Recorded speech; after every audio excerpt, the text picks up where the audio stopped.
Bienvenidos, my friends. It's me, Doc Curmudgeon, also known as Clint McElroy, for Doc Curmudgeon Saves Comics. Now, I'm really sorry about last week. Really couldn't be helped, but I'm going to make it up to you. We're going to get all caught up on the DC Rebirth books, get right up on time to where we're supposed to be. Plus, I have a special little surprise. Now, the first book we're going to talk about is Harley Quinn, #1. And you know, I went and saw Suicide Squad, which we'll get to in a few minutes, and I noticed that so many of the people at that movie were young female lady girls dressed like Harley Quinn. So I thought, yeah, I need to bring in an expert.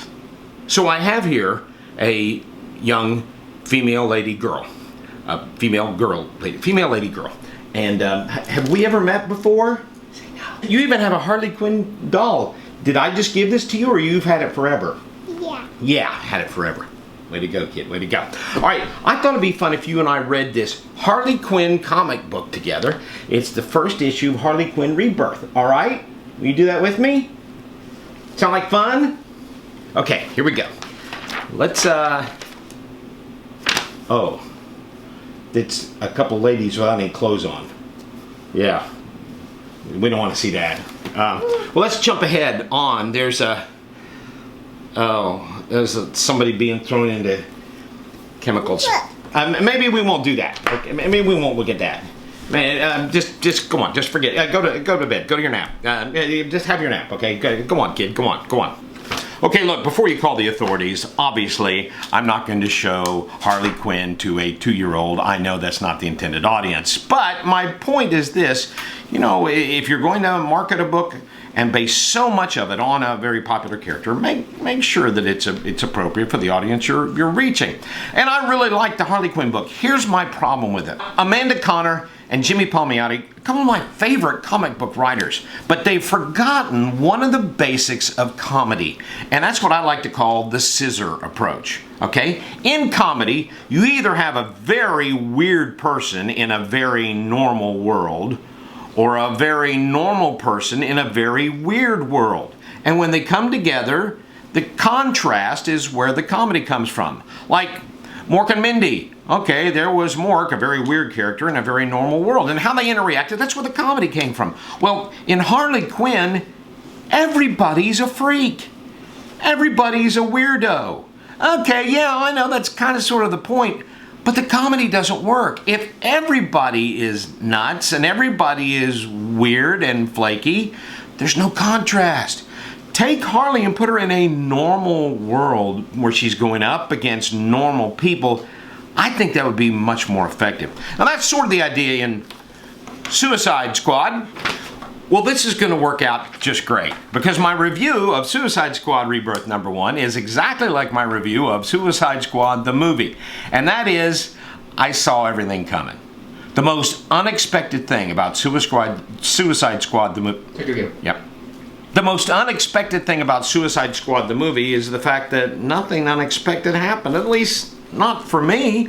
Yeah, it was interesting and it was fun, but I saw every twist coming. I anticipated every joke that came along. Margot Robbie was awesome. And the first half hour of the movie where they're all coming together, that's pretty interesting too. But after that, everything I see is coming. I don't regret going. I don't think I'd go see it again. Just like I'm not quite sure if I'm going to pick up Suicide Squad again. Yeah, they got one more #1 coming, and I'll probably check that out. But it's exactly like the movie.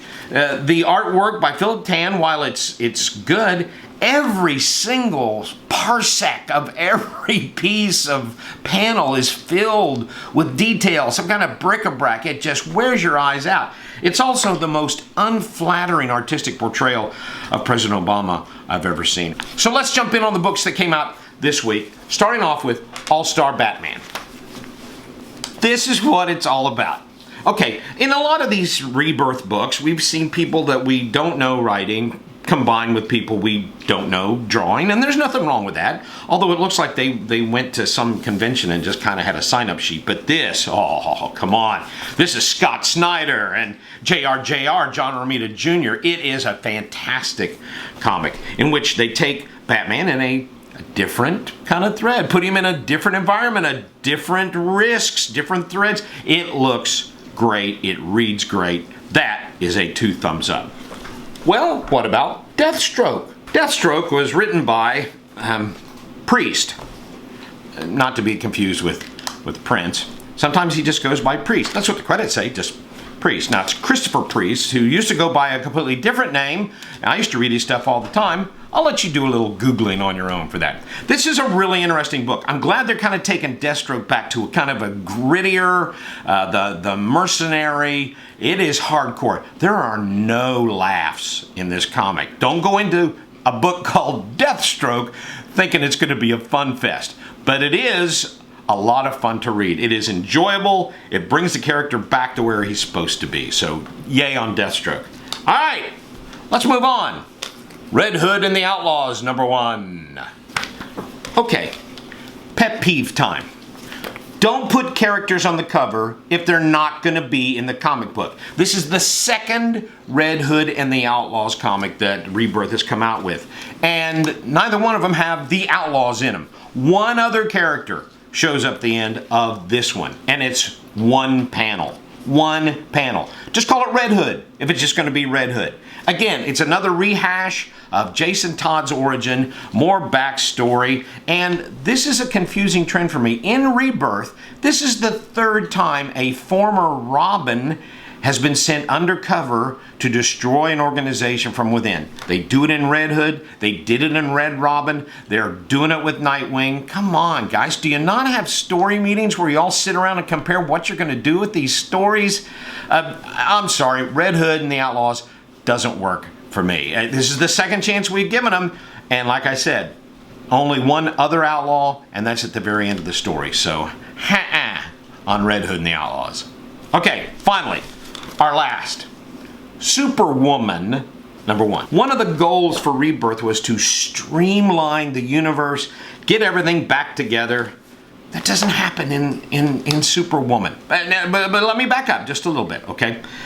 You once again have brand new characters, multiple characters. I don't want to give away the surprises in this book, and this is going to make this review really tough. Phil Jimenez, one of my favorite writers, and one of my favorite artists, does both the pictures and the words. And we've got characters that we already have iterations of in this universe on multiple levels. You know, like in Action and in Superman, now it's a different Superman, and wow, Clark Kent's back, and it's a little on the confusing side. I like where this is going. It's different. It's a different take. And I will tell you this, there's more than one Superwoman. And I will tell you this, in a way, there's more than 2 Superwomen. Kind of on the fence with this, but let's hang in with it just a little bit longer. Okay, I know we crammed a lot in here, but let's just recap real quick. Harley Quinn, if you think I'm going to vote against Harley Quinn and risk the wrath of everybody on the planet, you're wrong. Let's give this a qualified yes. Suicide Squad, you get one more chance in your #1 book. All-Star Batman, yes, yes, and yes. Deathstroke, we'll hang in there a little longer on that. Red Hood and the Outlaws, I gave you 2 shots, it didn't work. Superwoman, we're going to hang in a little bit longer. So not a bad week. We'll get all caught up again next week with the new releases. I'm Doc Curmudgeon. See you later. Boop.